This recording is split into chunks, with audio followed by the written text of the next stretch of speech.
To discuss the role of the president, whose name technically is not on the ballot, is our friend John Zogby, senior analyst for Zogby Analytics and co-author of the new book, First Globals: Understanding, Managing, and Unleashing Our Millennial Generation. Hey, let me start right there, John, as we welcome you back to America's Forum. Thanks for Skyping in from Washington. The millennials, this generation, are millennials going to show up and vote in this midterm? That's the big question, and here we are with just days to go now, and we still don't know. I mean, right now, what the indication is that the voter turnout among millennials will be certainly lower than it was in 2008, 2012, but maybe not as low as it was in 2010. That's what's making a number of these races very close. Clearly, if millennials show up to vote, let's say substantially higher in numbers than 2010, though not necessarily at the levels of 2012, those Democrats could win some of those very close races. Well, it's interesting to see, and of course there's always been, it seems, a generational situation where the younger demographic does not vote in as great a numbers as you move up the demographic scale to folks 55 plus. But regardless of where we rank demographically, President Obama's numbers are way down, and you have that situation where a lot of Democrats are trying to stay away from him. Is it inevitable that a midterm tends to be a referendum on the chief executive? It is, and it always has been, and it looks certainly to be the number one issue in this campaign. It's not Obamacare, and it's really, for that matter, not even about the economy.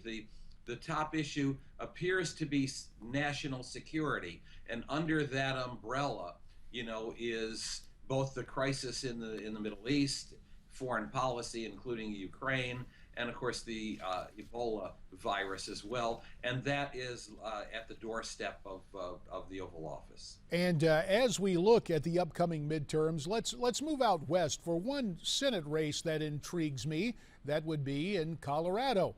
Cory Gardner, the member of Congress, the young Republican, a new poll shows Cory Gardner leading Mark Udall by 7 points. I don't know if this correlates with your numbers, but do you see this seat slipping away from the Democrats and ending up in the Republican column? Cory Gardner has been leading now for about 10 days. That one poll appears to be a bit of an outlier. The 7-point spread over Mark Udall. If I see a second poll heading in that direction, then I'm willing to see that as a trend. No doubt Cory Gardner leads.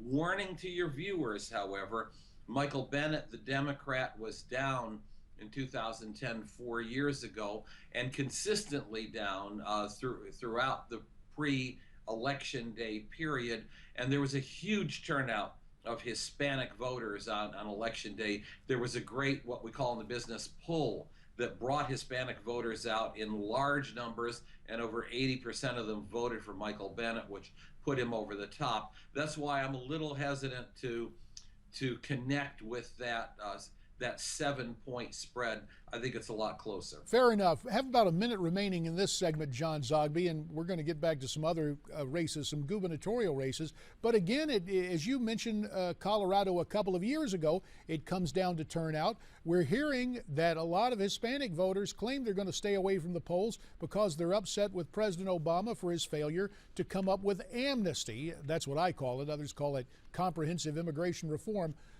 40 seconds. How realistic do you believe that is about depressing Hispanic voter turnout? I don't believe it. I think that we can see another scenario as in 2010, where there's a lot of discussion about disappointed Latinos, but in the final analysis, they turn out to vote in substantial numbers. Yes, they're very disappointed in President Obama, but yes, at the same time, they really do detest the GOP. Well, interesting point of view there. And John Zogby, you have numbers to back it up in addition to your new book. Tell you what, we're going to step aside for a second, come back and talk about some gubernatorial races and some other items of concern on the political agenda. Our conversation with pollster John Zogby resumes after this timeout.